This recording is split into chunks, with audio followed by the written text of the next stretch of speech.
presented by Public Music Mathli.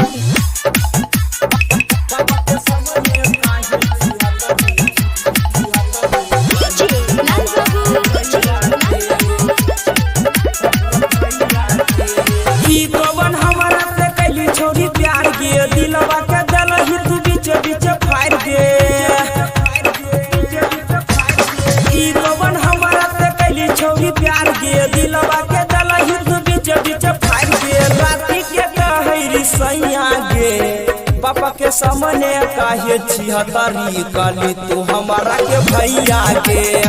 पापा के सामने काहे छिहतरी काली तू हमारा के भैया के।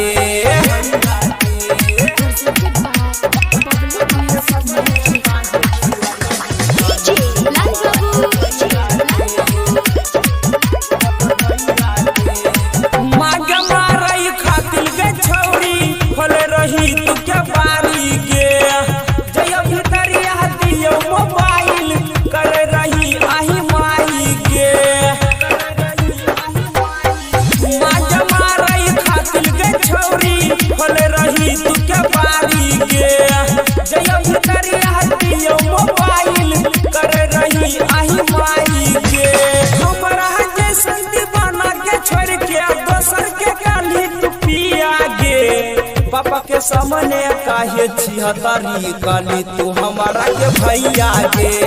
पापा के सामने काहे छिहतरी काली तू हमारा के भैया के।